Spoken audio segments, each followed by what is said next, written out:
Já parou para pensar que só existe cultura com energia?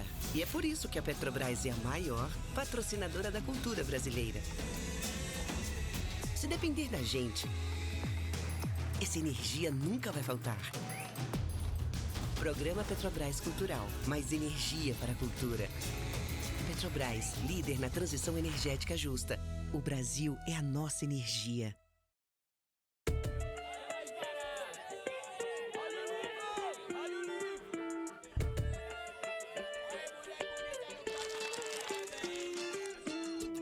Sejam todos e todas bem-vindos à Feira do Livro 2025. A Feira do Livro é uma realização da Associação 451, da Maré Produções Culturais e do Ministério da Cultura por meio da Lei Rouanet, incentivo a projetos culturais. Apresentador exclusivo Petrobras. Patrocínio Prefeitura de São Paulo e Motiva por meio do seu instituto na categoria Prata, Itaú Unibanco na categoria Bronze. Apoio Instituto Ibirapitanga, Pinheiro Neto Advogados e Enjoei. Parceria institucional Mercado Livre Arena Pacaembu, Museu do Futebol e Secretaria da Cultura, Economia e Indústria Criativas do Estado de São Paulo. Secretaria Municipal de Esportes e Lazer, Secretaria Municipal da Pessoa com Deficiência, Biblioteca Mário de Andrade e Livraria da Travessa. Apoio institucional Embaixada da França no Brasil, Instituto Camões, Instituto Cervantes, Canada Council for the Arts, Acción Cultural Espanhola, Ernesto Tsirunik Advocacia, ETAD, Vagalume, Ecoar, Quiro, Inside by Meliá São Paulo e Genópolis, Bubu Restaurante e Ovo. Parceria de mídia, TV Brasil, Rádio Nacional de São Paulo, Folha de São Paulo, UOL, JCDecO, Revista Piauí e Publish News. Acompanhe a cobertura completa da Feira do Livro 2025 no site da revista 451. Acesse www.451.com.br e também nas nossas redes sociais, @a Feira do Livro. Viva o livro brasileiro!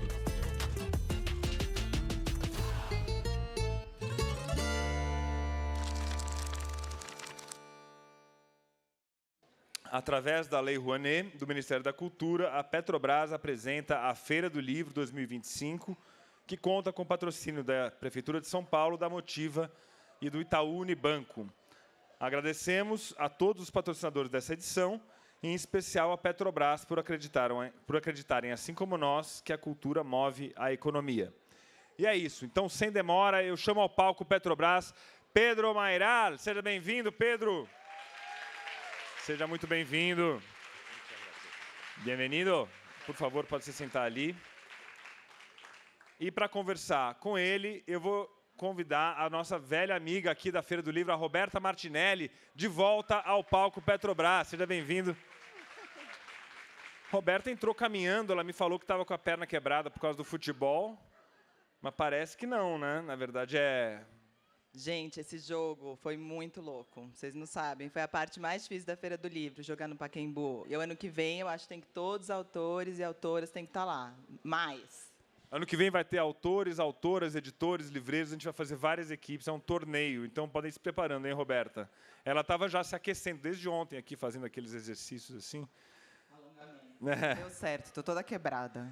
Roberta, vocês sabem quem ela é, né? Todo mundo ouve no rádio, sabe que ela é a comandante aí do principal clube de leitura do país, se bobear por causa do número de participantes e da curadoria incrível. Então, uma grande divulgadora do livro e uma super jornalista e produtora cultural. Então, eu agradeço demais a todos os mediadores da Feira do Livro. Em nome, aqui na pessoa da Roberta, eu agradeço a todos aqueles que estiveram aqui com a gente nessa roubada. Ô, Paulo, não tem roubada nenhuma. Acho que todo mundo que está aqui presente tem que saber que isso aqui é um acontecimento mágico para a nossa cidade, que tem que estar no calendário, mas tem que ser premiado, tem que ganhar tudo, porque é muito especial. Foi uma semana intensa e especial. Parabéns. Obrigado, mas o nosso prêmio é ver essa praça cheia. Isso aqui, para isso basta para nós. Pedro, muitas graças por vir. Pedro não veio ao futebol também. Não jogou futebol. Não. Né? No, porque como dice Fontana Rosa, tengo dos problemas con el fútbol. Uno es mi pierna izquierda y el otro es mi pierna derecha. Os argentinos já foram melhores, né, nessa coisa. E eu hoje homenageei a Argentina por causa do Pedro. Eu vim de Canídia, não sei quem é da época, eu estava com aquela faixinha na cabeça, em sua Canídia. homenagem. Ah, é? Muito bem. Pedro, muito obrigado pela sua presença, é uma honra ter você aqui. O diálogo com a literatura latino-americana é fundamental aqui, a gente sempre faz questão de ter grandes autores latino-americanos. Eu vou lembrar que o Pedro vai falar em castelhano, né? E aí vocês vão... Quem não compreender castelhano pode retirar os headsets ali com a nossa equipe lá no fundo. Quem não precisar, fique avisado que a conversa vai acontecer em castelhano, tá legal? É Ele, isso, né? gente. Eu me E eu em despeço. português. E você em português? Quer falar castelhano? É melhor não, para o bem Ah, da sociedade. A Roberta melhor fala não. português. Gente, eu me despeço do palco Petrobras. Eu agradeço demais a vocês. Obrigado. Até o ano que vem. Bom, estou muito feliz de estar aqui. Eu falei para o Pedro que eu ia usar esse fone, porque eu fiz uma entrevista há pouco tempo com o Alejandro Zambra, e eu achei que a gente ia se entender, e a conversa foi bem maluca. Eu perguntava uma coisa, ele respondia outra, então achei melhor ser prevenida dessa vez. Pedro... Bom, vou começar apresentando o Pedro. Pedro Mairal é escritor, poeta, músico, cronista argentino, um cara das palavras, autor dos livros Uma Noite com Sabrina Love, A Uruguaia, Salva a Terra e o mais recente lançamento, um livro de crônicas sobre o amor e outras fúrias, Fogo nos Olhos. Aqui no Brasil, todos lançados pela Todavia. Pedro, queria saber, primeiro, bem-vindo ao Brasil, você já está habituado, eu acho, mas como foi a sua travessia para cá? Eu pergunto porque em alguns dos seus livros você desloca sempre o personagem, não sei se para deixar ele mais poroso, mais fora da rotina, e eu queria saber se esse é um sentimento que você tem ou se esse é um jeito de trabalhar os personagens. Sí, siempre los viajes... primero quiero saludar, agradecerte, Roberta, agradecer a la feria de aquí en Sao Paulo, y estoy muy contento de estar acá.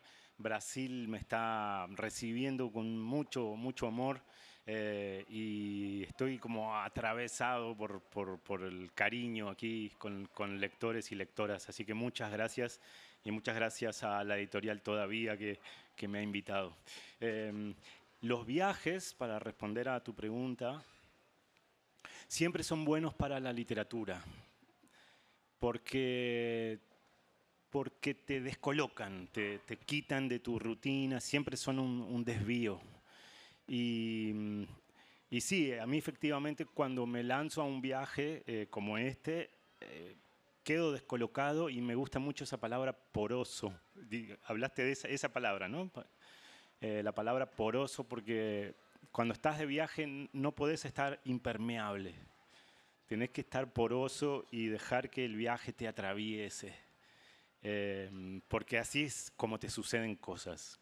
Si no, no te pasa nada. No Brasil tem que tomar cuidado com essa porosidade toda.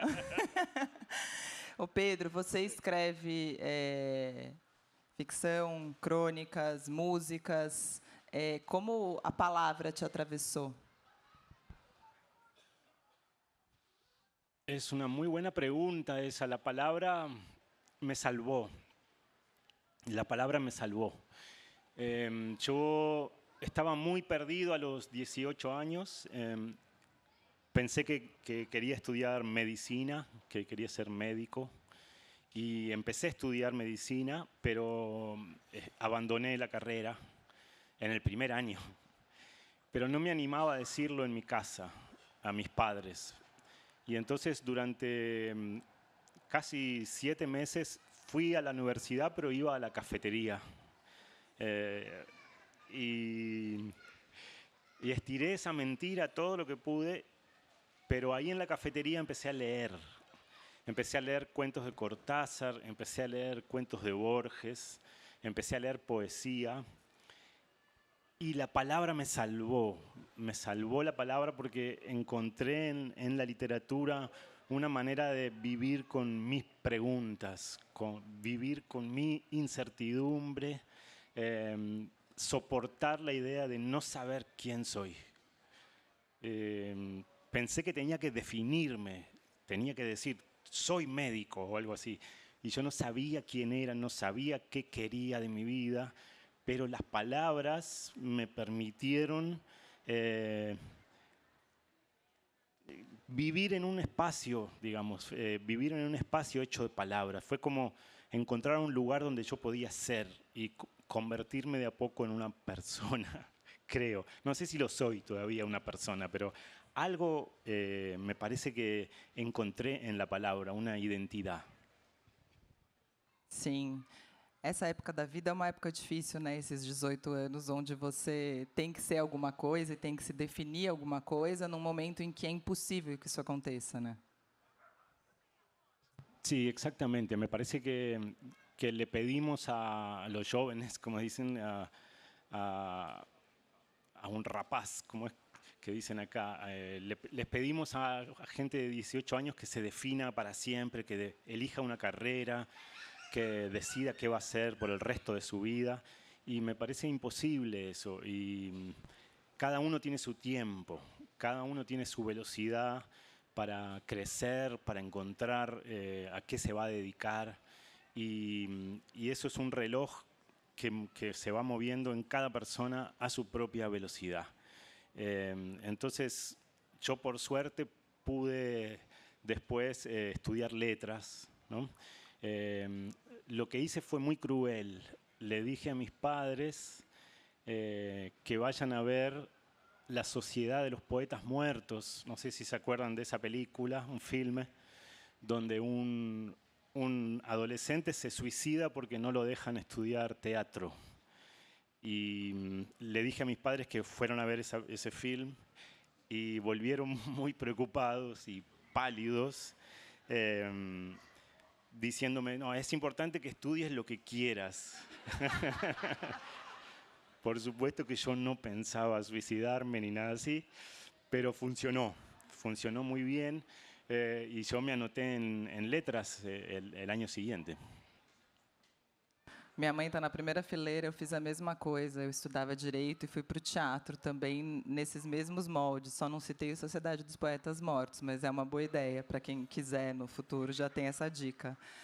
Pedro, o livro de crônicas, eu fui colunista um tempo de um jornal aqui em São Paulo, e o Martinho da Vila, que é um cantor, compositor fundamental da nossa música, falou para mim, Roberta, vai ser a pior época da sua vida, porque você entrega um negócio e já tem que entregar o outro, nunca acaba. Você tem esse sentimento?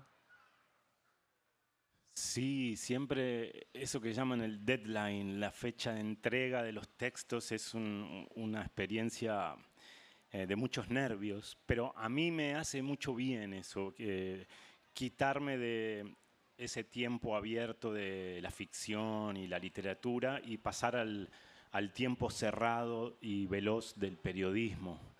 Escribir para un jornal es un ejercicio que le recomiendo a toda la gente que escribe. Tener que entregar un texto, no sé, el jueves, o sea, como dicen acá, quinta-feira a las 12 del mediodía, yo tenía que entregar estas columnas, estas crónicas para Folha de Sao Paulo. Y eso me lleva a escribir muchas veces. Si yo tengo todo el tiempo del mundo, no escribo. Yo necesito que me digan la fecha de entrega e incluso que me digan la cantidad de caracteres. Eso siempre me sirve para escribir. Bom, o Fogo nos Olhos começa, a primeira palavra dele, a primeira crônica é o grande equívoco, e ele começa com o amor é um equívoco. E aí eu queria saber por que você resolveu reunir essas crônicas desse nosso equívoco coletivo. Bueno, a mí me invitaron a escribir junto a Tati Bernardi. Ella me invitó Tati Bernardi a escribir a Folha de Sao Paulo, junto a Mili Lacombe y Chico Feletti estaba ahí también. Era una columna que se llamaba Nosso Extraño Amor, y era un poco como esos chistes que entra a un bar una lesbiana, un gay, una neurótica y un argentino, ¿no? Era un poco así. Funcionaba como un arca de Noé de la sexualidad humana. Yo no sé bien cuál era mi rol como argentino, pero me dio mucha libertad eso. Y fue lindísimo hacerlo, fue 2021 y 2022, los 2 años escribimos en esa sección hasta que se terminó. Y cuando se terminó, bueno, tenían que ser temas de amor, tenían que ser temas de amor atravesado por nuevas tecnologías, es decir, el amor en la actualidad. Y cuando se terminó la columna, se terminó esa parte del Folia de Sao Paulo, me encontré con todas estas crónicas juntas y pensé, quizá hay un libro aquí. Y se lo mandé a mi editor, Leandro, y le dije, hay un libro acá, ¿qué es esto? Y él con muy buen ojo me dijo, sí, hay un libro, y le puso un título. Él le puso Fuego en los Óleos, que es el título de una de las columnas, y que funciona muy bien, me parece. Así que creo que el libro estaba escondido, sin que yo lo supiera. Son los libros que más me gustan, los libros que no son planeados. Que coisa. Você falou sobre o tema era o amor analógico no mundo de hoje, o mundo digital. E eu queria ler um trecho aqui que você fala que nos dias de hoje, em que o outro é um corpo infeccioso, virótico, tão diferente da foto do perfil, tão hiperreal, incontrolável, com cheiros, problemas, com olhos de medo, porque as pessoas continuam a se atirar nuas umas em cima das outras.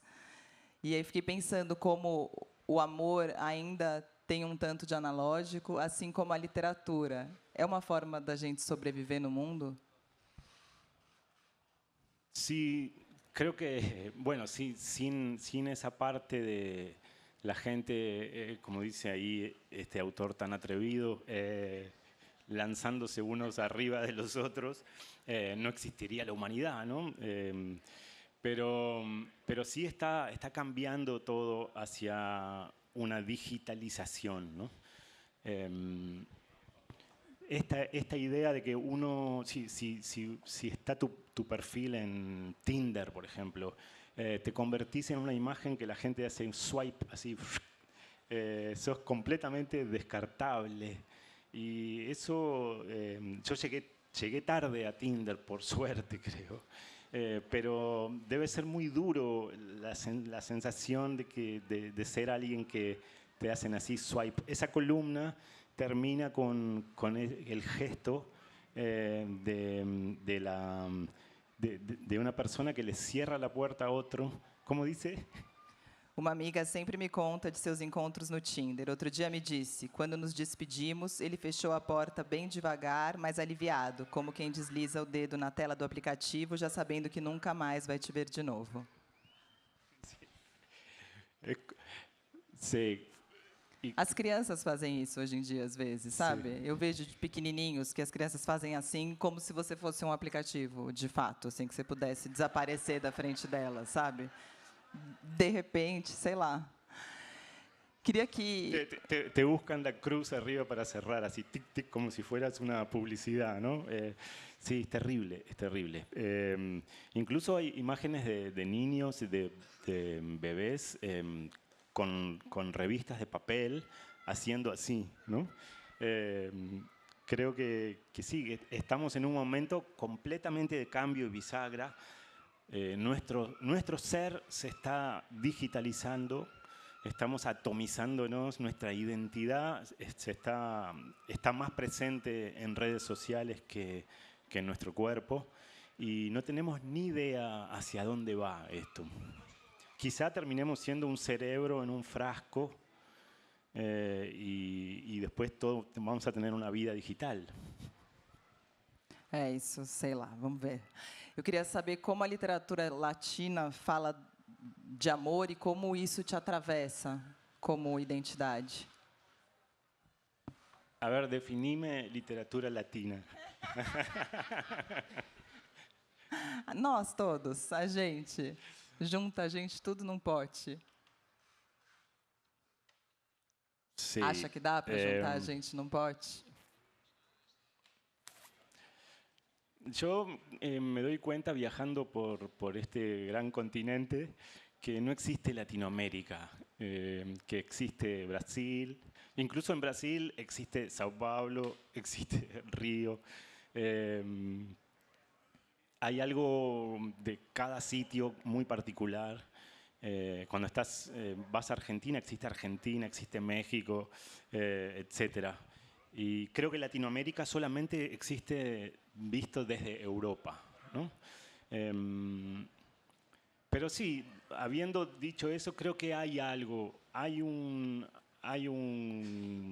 calor, un trato bastante cálido, digamos, ¿no? Y en Latinoamérica, en general, digamos. Y hay una lengua que nos une. Y el portugués, yo me doy cuenta estando acá, bueno, estoy siendo traducido ahora y no sería el mejor ejemplo, pero entiendo. O sea, si me falan devagar, como es, comprendo. Y si yo también hablo despacio, me entienden. Entonces, hay algo, una cercanía muy grande. Creo que también me favoreció mucho la gran traducción de Livia de Orsola, que es la traductora que está ahí.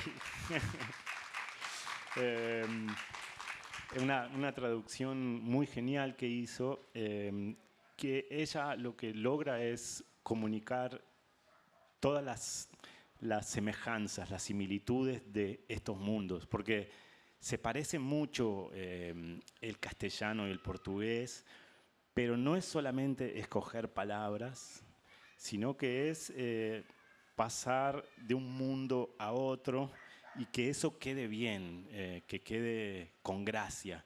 Y creo que esa continuidad que me preguntás de el amor en Latinoamérica es algo que tiene que ser resuelto a través del lenguaje, con las palabras que se eligen. Y tiene que haber ternura para que funcione, tiene que haber erotismo para que funcione, tiene que haber calor para que funcione. Y eso yo lo puedo hacer en castellano, pero no lo puedo hacer en portugués. Entonces es ahí la palabra de una traductora como Livia de Orsola la que logra que se trasvase esse amor, digamos. Sim. Sim, tem outro trecho aqui que no Fotos Roubadas, que é uma outra crônica, que fala: nesta foto consegui captar uma coisa sua. Sim, diz Vanessa, porque eu tirei sem que você percebesse. E eu fiquei pensando nessa foto captada sem que a gente perceba e como isso tem uma realidade, né? Tem uma vida real que se capta. Quando se está escrevendo um livro, existe um desejo de que esse livro seja lido, existem outras coisas na hora desse ofício. Como fazer para que a realidade seja captada na hora de escrever um livro? Qué bueno eso. Es lo que siempre quiero hacer, captar esa chispa, esa chispa de realidad, de vida, ¿no? Cómo hacer para capturar eso que está vivo en la escritura, en la palabra. Creo que eso, ahí le tengo que dar gracias a mi costado de poeta, digamos, si es que lo tengo. Pero creo que es la poesía la que me permite a veces pararme desde la palabra y desde un lugar de mucha observación, o sea, mirar, que no se me escape nada, ¿no? Y ahí eso tiene que ver un poco con lo que decías de estar poroso, ¿no? Estar dispuesto a mirar y ver lo que pasa alrededor y saber que la literatura no es ir a matar elefantes al África como Hemingway, ¿no? Sino que es algo que está sucediendo a tu alrededor todo el tiempo. La experiencia es algo que te rodea y que simplemente lo que tenés que hacer es abrir los radares de la percepción con el oído, los olores, el gusto, la mirada. ¿Cuál me falta? El tacto. Y traducir eso a palabras creo que es un radar sensorial que tenemos siempre encendido, que a veces lo bloqueamos porque tenemos que llegar al trabajo, estamos apurados, etc. Pero siempre tenemos ese radar sensorial y creo que si logramos tomar esa sensorialidad, esa sensualidad y ponerla en las palabras, entonces ahí aparece la vida en los textos. Vou te citar numa outra parte aqui que você fala que escrever sempre é um pouco indigno, porque torna visível o invisível. A palavra, às vezes, nomeia o que não se sabia que estava ali, mas também eclipsa, crava a bandeira de conquista em zonas que não estavam demarcadas, instala um eu autoral, um estive aqui. A palavra abre caminhos, mas também impõe sua marca. Y sí, ahí está. Siempre que hay una sentencia en la literatura se puede decir exactamente lo contrario, ¿no? Estar todo el tiempo capturando la vida y queriendo agarrarla y tiene algo un poco cansador también, ¿no? Yo soy un tipo, te veo con tu cuadernito y anotado y yo también ando con mis cuadernos y la gente cuando anotás te mira, sos medio sospechoso. ¿Quién es este espía? ¿Qué es esto de ser un espía de la realidad constante, ¿no? Entonces hay algo un poco cansador en esa figura del espía constante, del que está todo el tiempo queriendo captar cosas para su literatura, ¿no? A veces te da ganas de decir, soltá, basta, olvídate un poco de esta tarea que nadie te obligó, además. ¿Quién te obliga a estar todo el tiempo queriendo anotar todo, ¿no? Yo no sé, yo siento que es como un tributo que le tengo que dar al hecho de estar vivo. Alguien me dio la vida, que no sé ni qué es, y yo tengo que devolver con escritura a esa especie de regalo. Pero nadie me lo impuso a ese deber, yo solo me lo impongo. E me hace bem, me hace sentir bem. Sim, e você tem um lance com as palavras que é um lance que você escreve próximo, né? Eu tenho a impressão, quando você chega aqui, que eu te conheço já. Você tem um escrever, entre muitas aspas, simples, que de simples não tem nada, né? Mas é um jeito de contar a história que eu acho que é responsável pelo sucesso da Uruguai, entre, claro, uma boa história, mas muito bem contada. ¿Isso é pensado? Sí, hay un truco ahí que es que parezca fácil, ¿no? Que parezca fácil, eso es importante. Y creo que también hablar de la vida cotidiana, de lo cotidiano, ayuda a esa identificación a la que te referís, de sentir que quizá que te estoy hablando cuando me lees, ¿no? Para mí es importante esa cercanía y esa intimidad. Es como si fuera una intimidad, como si te estuviera hablando alguien que sí, que te conoce o que conoces, ¿no? Pero me da mucho trabajo eso porque es un delicado equilibrio entre la precisión verbal, buscar bien las palabras y a la vez no ser muy barroco ni demasiado complicado.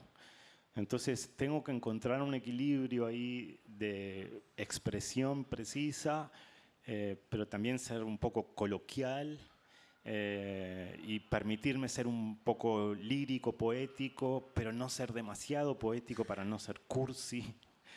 Entonces es un delicadísimo equilibrio que en realidad siempre estoy perdiéndome, siempre me caigo para un lado y para el otro. No es que estoy de pie, sino que caigo en la cursilería, caigo en lo barroco, caigo en lo coloquial, pero todo eso después se balancea solo en el cerebro de la persona que lee. O eso espero. E você tem essa curiosidade também. O Pedro teve um programa de rádio que chama Tati Amel Nobel. E olha como eu sou boa de espanhol. Eu achava que Tati Amel Nobel era taca-me o Nobel. Tipo, joga na minha cara o Nobel. Não, é como Tati Amel. Tati, sim. Tati. Alguém me explicou depois, mas eu achava que era isso. E, aliás, é um programa que começa com uma música da Elza Soares, A Mulher do Fim do Mundo, de vinheta. e que é uma composição do Rômulo Frois e da Alice Coutinho, que é uma música linda, que ela fala até o fim eu vou cantar, até o fim eu vou cantar. E ali você falava que você queria entrevistar escritores e músicos para tentar descobrir algo sobre o jardim secreto das ideias. ¿Se descubrió? Qué bueno eso, qué bueno que ahí veo tu mirada de periodista, que haces programas de cultura y de libros y de música, y te fijaste ahí qué canción funcionaba y cómo funciona eso, y también las palabras que se decían al principio del programa, que eran eso, el hablar del jardín de las palabras. Tratar de hablar del backstage, el detrás de escena. Acá lo llaman, hay una expresión muy linda, como ese, ahora no me la acuerdo, pero usan algo para backstage, como bambalinas. ¿Cómo se llama esa palabra?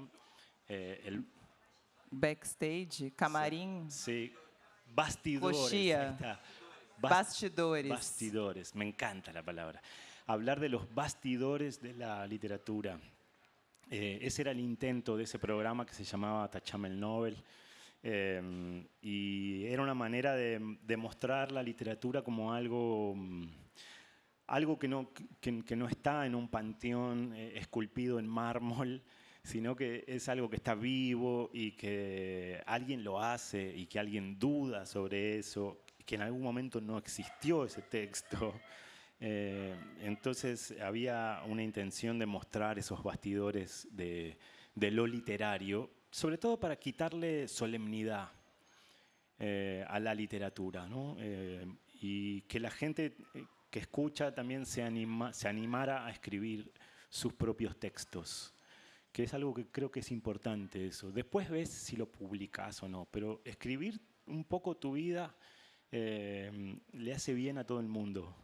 O inventar historias, pero hay algo muy sanador en la escritura. Y todo el mundo lo puede hacer porque todo el mundo usa las palabras. Y entonces un objetivo del programa de radio era ese, ¿no? Que la gente le quitara solemnidad al hecho de escribir, y que se diera cuenta de que es algo que simplemente haces cuando te sentás y empezás a escribir, o a máquina o a mano, lo que sea, pero es algo que se puede hacer, que no es que lo hacen unos genios del panteón de los escritores famosos, sino que es algo que está al alcance de la mano. Ele está falando isso e ele entrevistava, tipo, Julieta Venegas, Alejandro Zambra, Jorge Drexler. Tipo, não é um panteão, mas, assim, parece fácil, mas também não é. Mas você faz isso também na sua literatura, né? Você também tira a literatura de um lugar inacessível. Sí, me gusta eso, y creo que, por ejemplo, hay muchas columnas de Fuego en los Óleos que son muy cotidianas, gente que está en situaciones, que se pone en situaciones vulnerables por el amor, por el deseo, sobre todo, ¿no? Y entonces eso provoca una cercanía, ¿no? Una cercanía y algo que la gente se siente identificada con eso, ¿no? Y cuando yo encaraba a músicos, entrevistando músicos en ese programa, también iba a ese lugar de la intimidad, de su deseo con respecto a la composición. ¿Qué es escribir canciones, ¿no? ¿De dónde salen esas canciones? ¿Cómo las van armando? Y mostrar que hay canciones que salen de golpe enteras, así como aparecen, y otras que van con el tiempo, aparece una melodía, después aparece un pedazo de letra, pasan años, ¿no? Y no sé, bueno, eso siempre me interesaba, esa intimidad del deseo de la criatividad. Você falou dos músicos agora e de escrever canções, e você também escreve música também. E você toca violão ou ukulele? Vou explicar, gente. Vou ler aqui, calma aí. Você quer responder antes? Não. Aqui, cadê? Entendi que preferia tocar bem o ukulele a continuar tocando mal o violão. E isso foi uma espécie de nova filosofia pessoal. Se você não aguenta a vida, experimenta uma vidinha. Sí, vos sabés que esa frase la encontré que hay gente que se la tatuó. ¿Cómo es en portugués? Si no puedes con la vida, prueba con la vidinha, ¿es? ¿A vidinha? Se você não aguenta a vida, experimenta uma vidinha. Experimenta una vidinha, qué lindo. Bueno, eso primero tengo que decir que eso lo dice mi personaje, ¿no? Yo adhiero a veces a eso, creo que si la vida te queda grande, sobre todo la vida que te autoimpusiste, si vos te impusiste a ti mismo una vida con una exigencia muy grande y estás viendo que no está sucediendo, está bien ir a la vidinha, me parece que es sano para la cabeza de todo el mundo empequeñecer un poco las cosas. Y sí, creo que ahí hay una metáfora con el violón y el ukelele, porque yo me peleé mucho con la autoexigencia musical, con la guitarra. Hay un momento en que como músico o como guitarrista te das cuenta que no vas a ser Paco de Lucía, no vas a ser Chico Buarque, no vas a ser Caetano. ¿Y qué haces? ¿No? ¿Qué haces? ¿Te quedás enojado y frustrado con eso? ¿O haces lo que vos podés hacer? ¿No? Y yo lo que pude hacer, y eso después lo puse en el personaje de la uruguaya,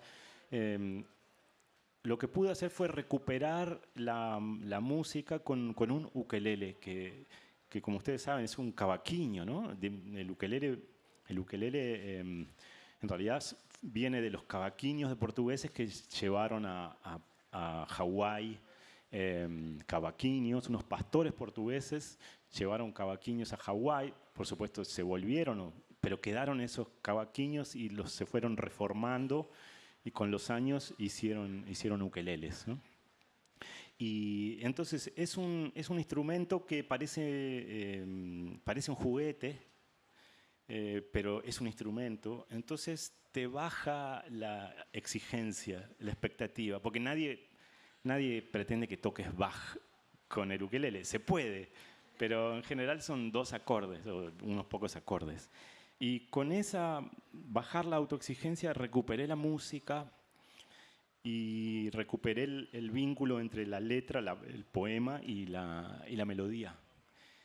Y empecé a hacer canciones nuevamente, porque yo había dejado de hacer canciones a los 17 años. Y entonces me volvieron las canciones a los 40 años. Volvió la música a mi palabra. Y recuperé después la guitarra, me amigué con la guitarra.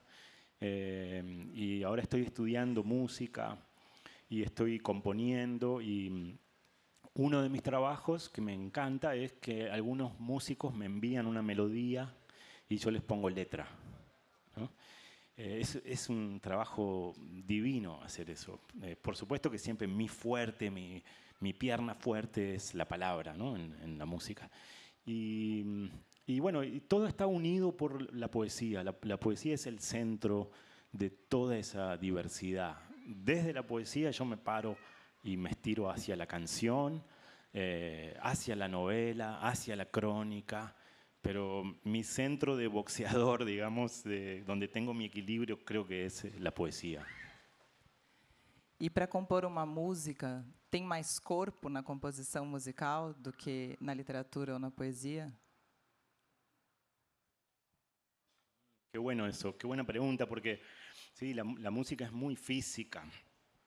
Es muy física. Una canción es muy física porque tiene que suceder algo ahí con un espacio sonoro, ¿no? Que la literatura puede ser algo que sucede en el silencio, ¿no?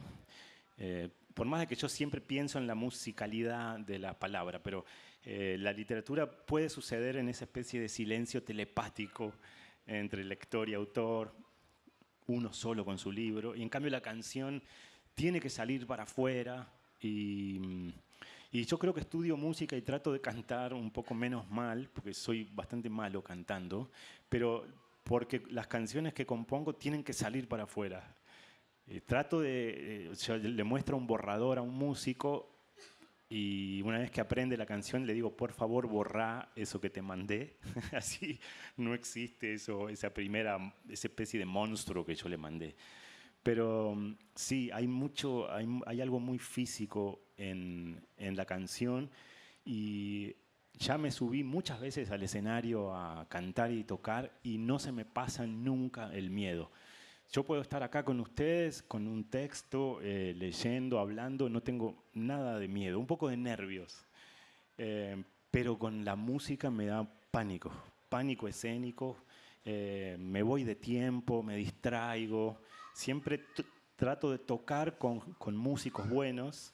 Entonces yo me escondo atrás, ahí hago como que toco con la guitarra muy bajito el volumen y toco un poco y hago unas segundas voces, ¿no?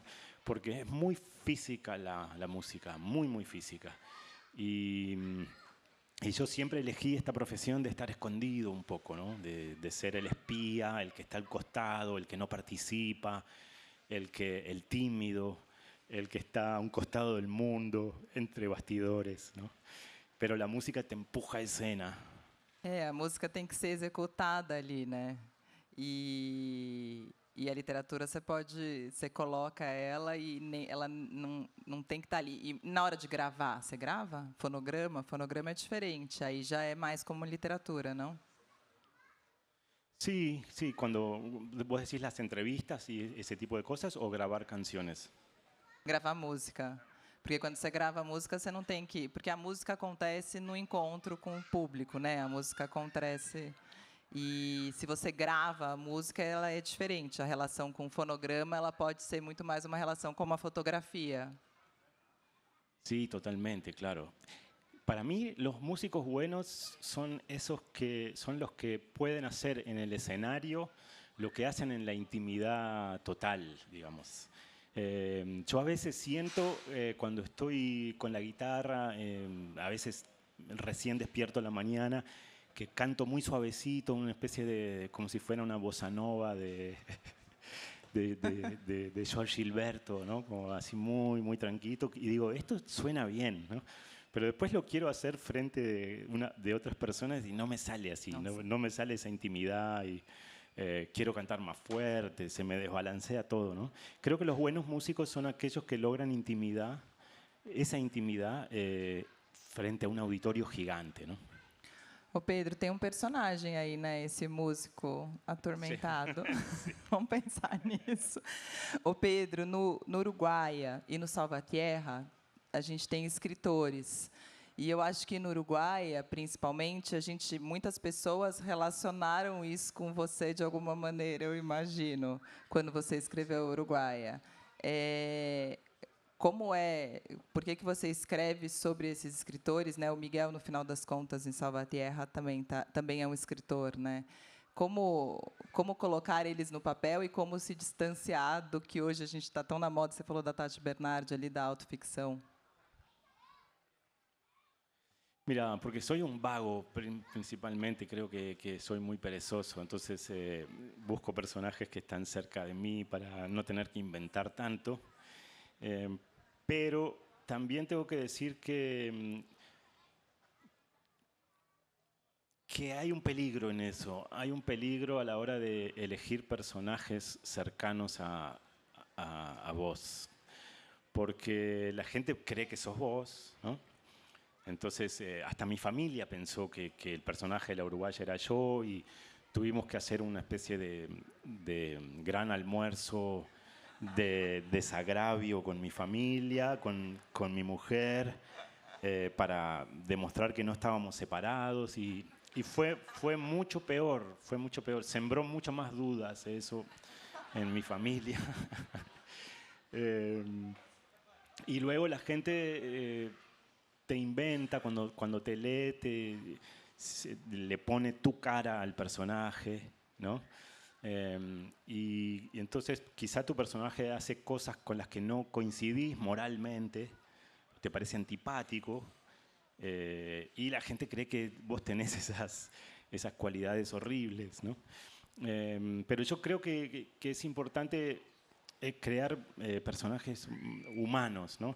Y entonces yo hago esa cercanía conmigo, lo hago para que el personaje sea creíble, ¿no? Porque si me pongo a escribir sobre la vida quizá en una novela, la vida de un ingeniero, no sé, tendría que estudiar muchísimo para ver qué es lo que hace un ingeniero, ¿no? En cambio, si lo hago con un periodista o con un escritor, estoy más cerca, ¿no? Sí, pero bueno, tiene su peligro porque se te pega el personaje, te queda pegado, ¿no? Y entonces yo no coincido con Lucas Pereira del Uruguaya, o sea, soy un poquito yo, pero es un tipo bastante horrible, que habla mal de la paternidad y dice que se arrepiente de haber tenido un hijo, ¿no? O sea, hay cosas mías, pero las llevé más lejos, o sea, que fuera más antipático, más miedoso, más infiel, o sea, todo más lejos, ¿no? Y bueno, el costo de eso es que te lo pegan y se ponen frases del personaje como si fueran mías, ¿no? Por ejemplo, lo de la vidiña, ¿no? Y es curioso eso, porque vos, si vos escribís, por ejemplo, policial o terror, y tu personaje es un asesino serial que mata mujeres, por ejemplo, a nadie le parece un horror, nadie te dice qué mal eso, que mate mujeres tu personaje. Pero si escribís esta ficción medio cercana a la realidad y pones una frase un poco machista, mirá lo que dice Mayral, ¿no? Y aparece una frase como si yo fuera un tipo horrible. Entonces ahí está este género de la realidad cercana, realismo cercano, llamémoslo, es un poco peligroso. Es más peligroso que escribir horror o policial, creo.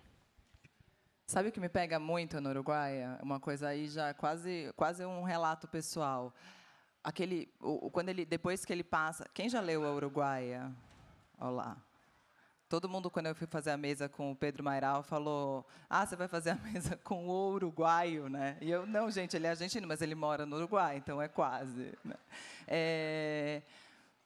Quando ele já tem não é uma ode ao fracasso, mas assim, o Lucas Pereira, no final das contas, ele se sente muito bem no fracasso. É um lugar que lhe cai muito bem. Quando tudo desmorou, quando ele tem algo quase construído, ele está incomodado. E eu acho que quando ele já experimenta a vidinha, quando tudo acontece, ele fica na boa. Mas o que me pega é aquele professor que ele vai encontrar, pedir dinheiro para ele depois de tudo que ele passou, sabe? Por que você fez aquele golpe final nele? Aquilo é um golpe final, gente. Qué lindo patear en el piso a los personajes, ¿no? Yo veo que hay que maltratar a los personajes. Porque, ponele, Cervantes hace que el Quijote le pegan 10 veces por capítulo al pobre Quijote, ¿no? Creo que para que haya una historia hay que maltratar a tu personaje. Si está todo bien y fluye todo bien, no hay historia, ¿no? Le tienen que pasar cosas. Y este tipo, creo que Lucas se merecía todas esas patadas que le dan y todo lo que le sucede. Incluso que su especie de maestro le pida plata al final cuando está todo roto. Y me parecía graciosa esa situación. Y es el chiste que más me gusta en el film. Hicieron una versión cinematográfica de la Uruguaya y esa escena está tal cual y todo el mundo se ríe, ¿no? Cuando el tipo está todo roto, apaleado, con sangre y su maestro lo despide y le dice: ¿te quedó algo de plata? Y eso funciona, ¿viste? Hay algo que funciona y yo me río de mi propio chiste cada vez que veo la versión de la Uruguaya que me invitan a las filmaciones. Yo también me río porque hay como una crueldad ahí. Creo que hay que ser cruel con los personajes. Sos el responsable de que ese tipo la pase bastante mal para que haya una historia. Não, eu fico passada quando acontece aquilo no final. Eu falo, E você falou ali da versão cinematográfica. Tem a Uruguaia e tem Uma Noite com Sabrina Love. Numa Noite com Sabrina Love você não participou e na Uruguaia você participou. Como foram esses dois processos? Fueron muy distintos esos procesos, porque en Una Noche con Sabrina Love no participé para nada del roteiro, le dicen acá. ¿Cómo dicen al guión? Roteiro. El roteiro. No hice nada del guión. Simplemente me pagaron para que me haga a un lado.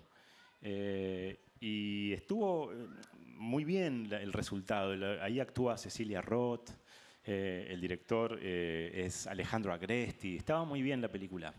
Pero yo en mis 28 años lo viví como una usurpación, como que me cambiaban mi historia. Y fue muy fuerte, como que le hagan cirugía estética a un hijo casi, ¿no? Fue una cosa muy chocante para mí. Y me llevó mucho tiempo darme cuenta de que así debía ser. El director tiene que traicionar el libro porque está pasando de un lenguaje a otro, está pasando de la palabra a la imagen.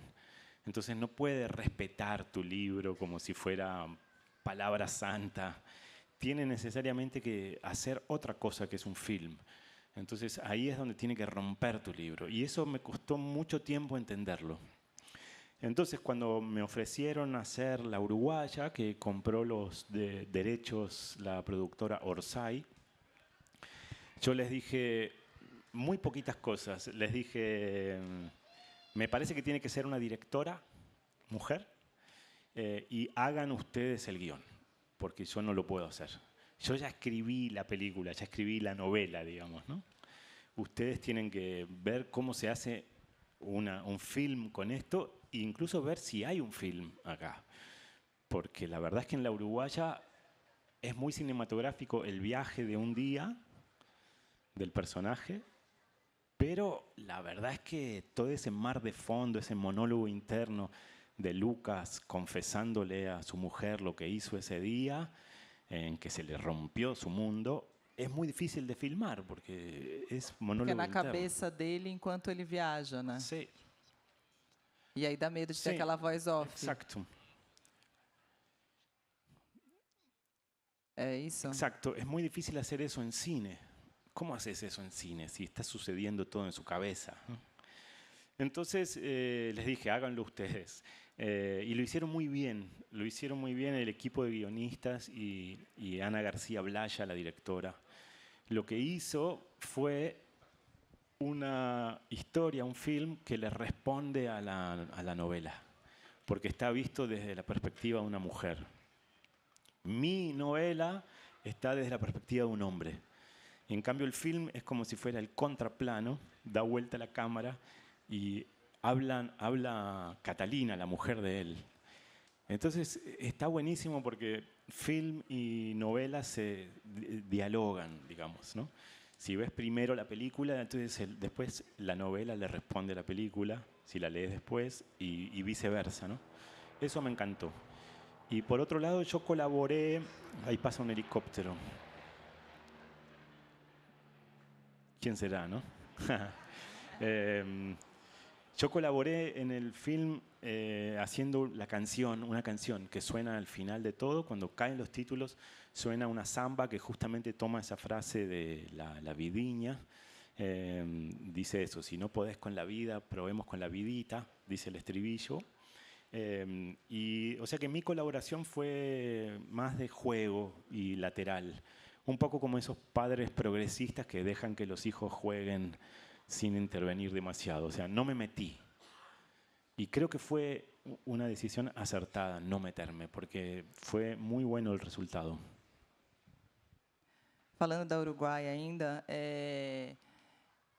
eu tenho uma tese de doutorado quase, porque eu tenho um fascínio por sucesso e fracasso.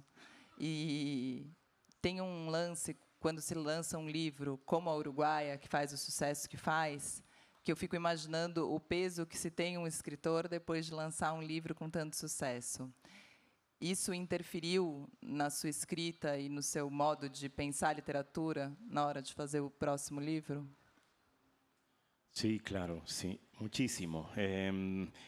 Yo tuve dos grandes éxitos hasta ahora, llamémoslo bestsellers literarios, ¿no? Uno fue Una noche con Sabrina Love en el año 98 y otro fue La Uruguaya en el 2016, casi 20 años después. Y les dije a mis editores que el próximo es dentro de 20 años. Bueno, en realidad ya se me fueron 10 de esos 20, así que se me está acabando el tiempo. La verdad es que yo no sé bien por qué suceden esas cosas. Yo escribo con el mismo amor y la misma intensidad todos mis libros, y hay algunos que pegan en un lugar más popular, de un público más amplio.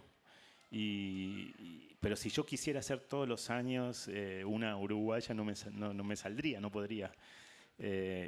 Y sin duda esa presión funciona, o sea, me provoca mucha ansiedad, digamos. Pero yo siempre me estoy escapando, porque me voy a las canciones, me voy a los poemas, me voy a mis cuentos, y hasta que mis editores dicen tenés que sacar una novela, y entonces ahí me empiezo a pensar, ¿no? Ahora estoy terminando una novela larga, así que estoy cumpliendo con, digamos, pasar por arriba de toda esa ansiedad enorme. Y no se me pasa nunca eso, o sea, porque cada libro tengo que aprender a escribir ese libro.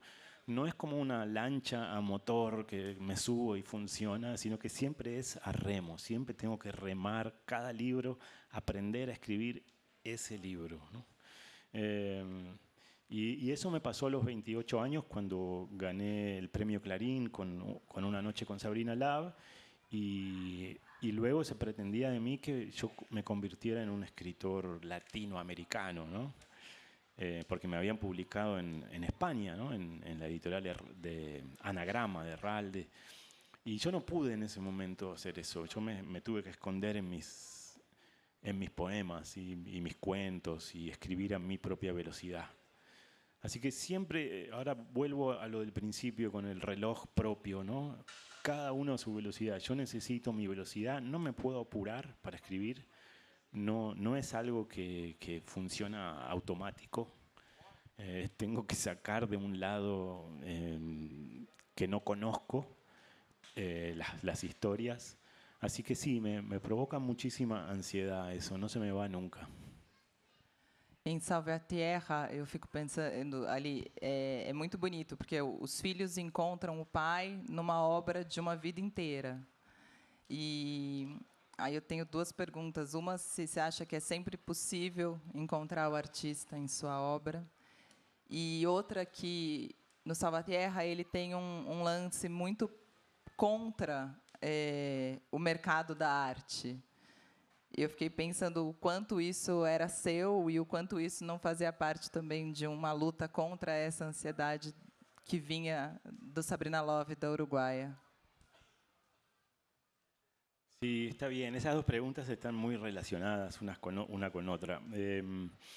Siempre me gusta ese cuentito de Borges, que es media página nada más, sobre un personaje que pinta, creo que está en prisión, y pinta en la pared de su prisión, dice que pinta todo, como si pintara el universo, pinta reinos y pinta playas y cielos y paisajes.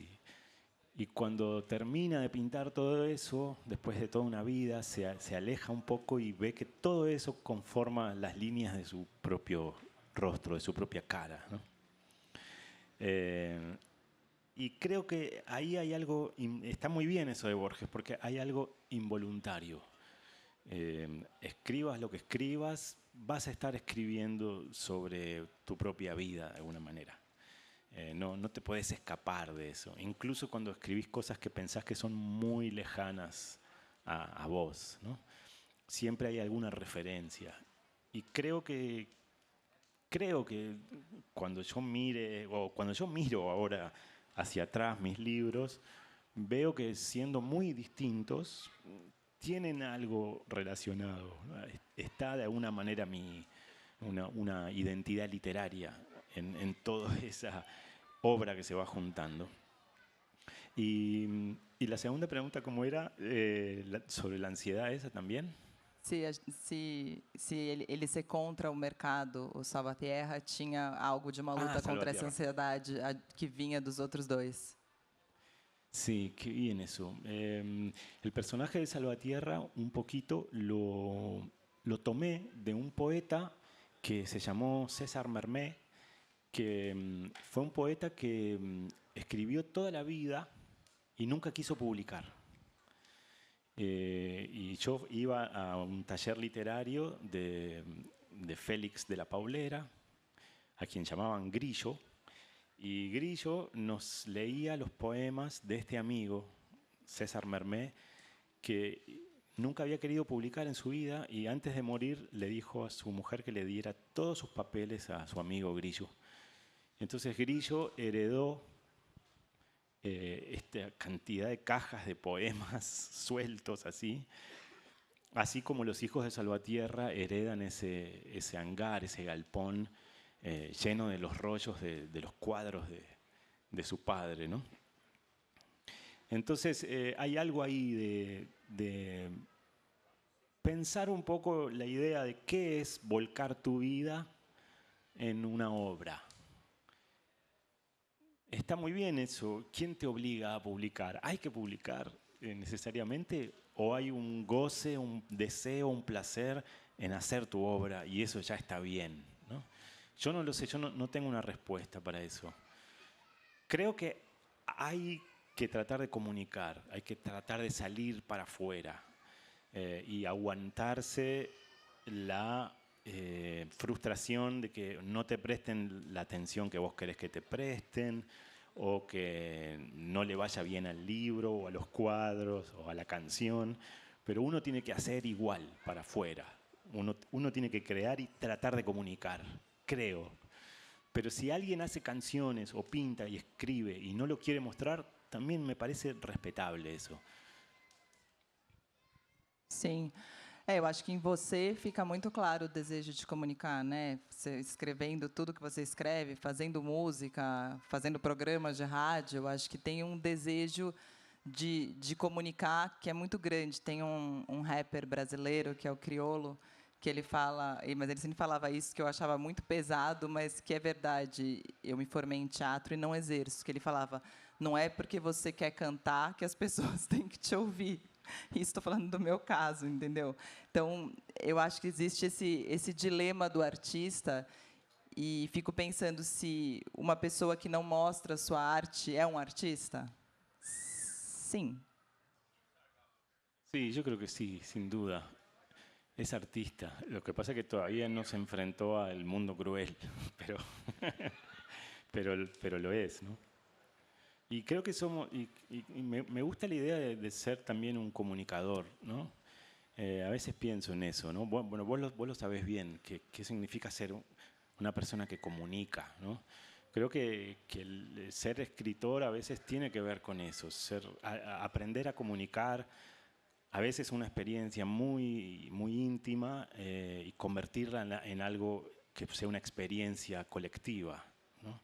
Entonces, eso es un acto de comunicación, ¿no? Sim, sim. Vou ler um trecho aqui, quero dizer, é o amor que me faz chorar, nunca a dor, nunca a contenda. É o amor erguendo-se sobre a dor, abrindo passagem através da fúria. Pedro, o que te faz chorar? Mira, sí, es eso exactamente. Me gusta mucho recordar algo que le preguntaron una vez a una antropóloga, a Margaret Mead.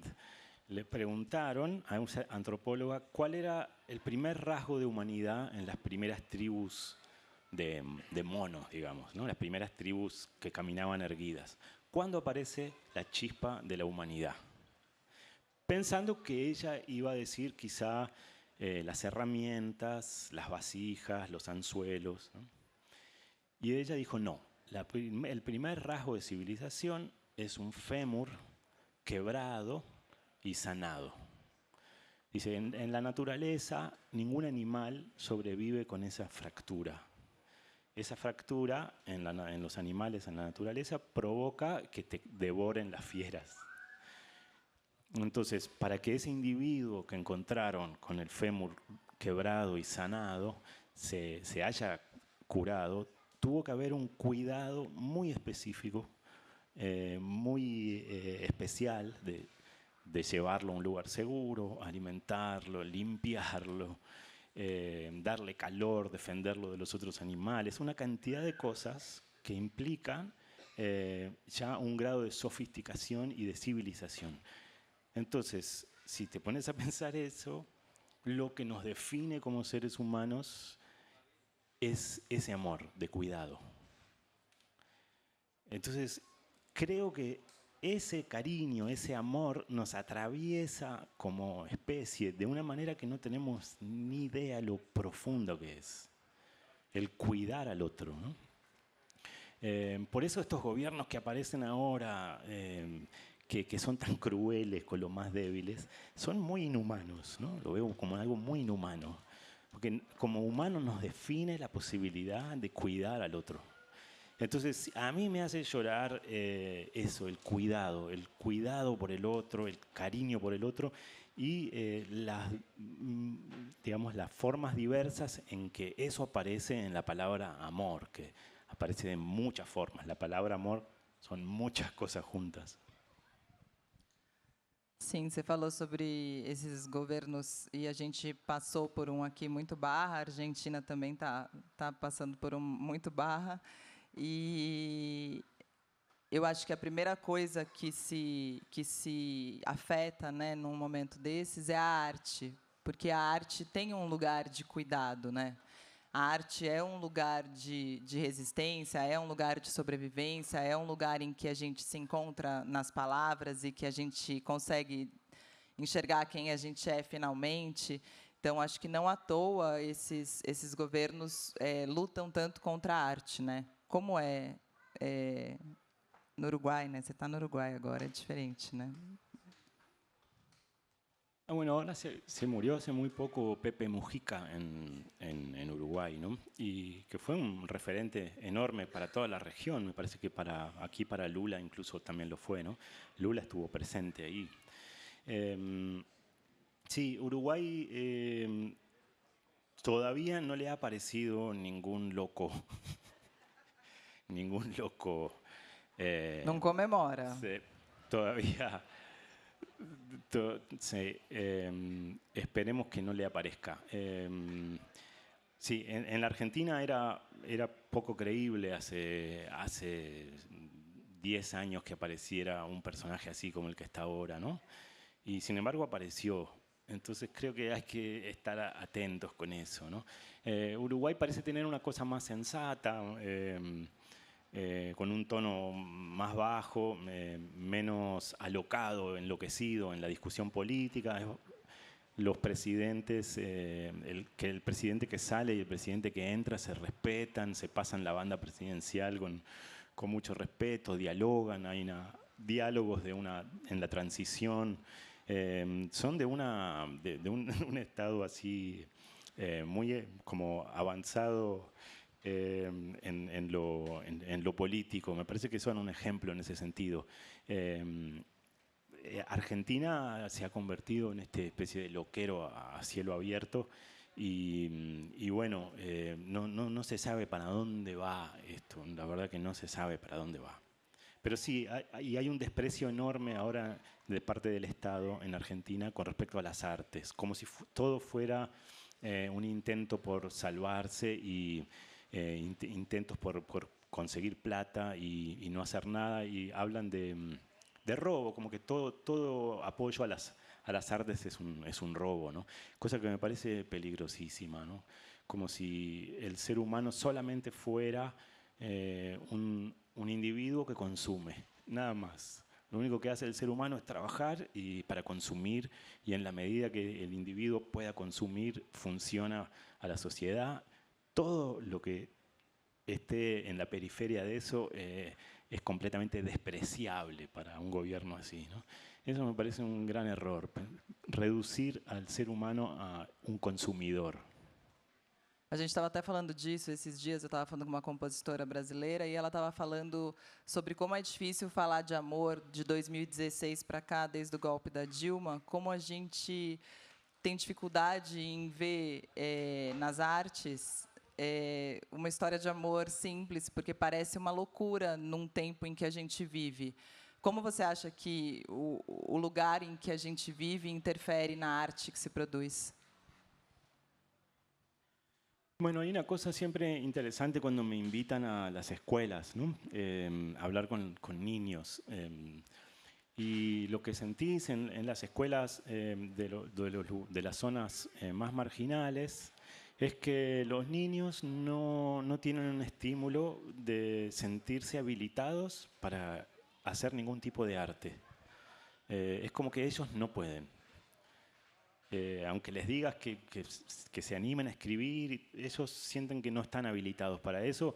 La gente que escribe es otro tipo de gente que tiene como más recursos y puede elegir otras cosas. No tienen un modelo de alguien cercano que se haya dedicado a alguna de las artes. Quizá puede haber algunos músicos, algunos raperos, ¿no? Traperos. Quizá esa figura puede llegar a aparecer. Pero la figura de alguien que se dedica a otro tipo de expresión artística no existe, ¿no? Entonces creo que eso es importante, como tratar de habilitar eso, ¿no? en el ambiente, estimular de una manera que yo no sé cómo se hace, porque si no yo trabajaría en cultura. No tengo ni idea cómo se hace eso, pero sí siento siempre que sí, que el ambiente constituye muchísimo y a veces es un profesor, ¿no? Un profesor el que, por ejemplo, me acuerdo siempre del caso de Albert Camus, ¿no? Hay una carta hermosa de Albert Camus cuando se gana el Nobel, le escribe a su profesor en Argelia, ¿no? Unas líneas muy cortitas, pero le dice, si usted no me hubiera dedicado ese tiempo a mí, y me hubiera tomado en serio, y yo nunca podría haber llegado a ser lo que soy, ¿no? Entonces, a veces es una figura, ¿no? Una profesora, un profesor, alguien que guíe en un camino, ¿no? Entonces, si no existen los libros en la casa, está bueno que las escuelas vengan a cumplir ese rol, dar libros, mostrar libros, que haya una naturalidad de cercanía con los libros. Por eso son tan importantes los programas de cultura, de acercar libros a las escuelas. Me parecen importantíssimos esos. Pedro, obrigada. Gente, fogo nos olhos. Tá vendo? E o Pedro vai assinar agora. A Uruguaia também, todo mundo me levantando a Uruguaia, sim, mas leiam também o Fogo nos Olhos, Salva a Tierra, Uma Noite com Sabrina Love. Obrigada, Pedro. Um prazer tê-lo aqui. Parabéns à Feira do Livro.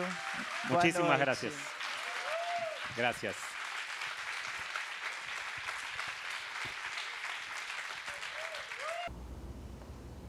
Já parou para pensar que só existe cultura com energia? E é por isso que a Petrobras é a maior patrocinadora da cultura brasileira. Se depender da gente, essa energia nunca vai faltar.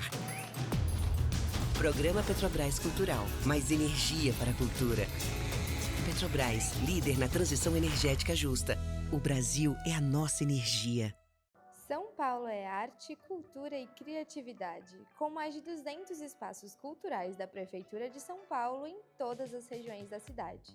E grandes eventos, como a Virada Cultural, que em 2025 reuniu cerca de 5 milhões de pessoas. Neste ano, a Secretaria de Cultura e Economia Criativa já promoveu mais de 5 mil atrações gratuitas e 319 milhões de reais foram anunciados em editais de fomento. Isso é São Paulo, cidade de todas as artes. O brasileiro não sabe ser pequeno. É da nossa natureza mover a vida como gigantes. Por isso, a CCR, maior empresa de infraestrutura e mobilidade do Brasil, está movendo a sua marca para um novo momento. A CCR agora é Motiva. Mais do que estradas, trilhos e aeroportos movendo o Brasil. Uma marca que já nasce gigante, como você. Motiva. Você nos move.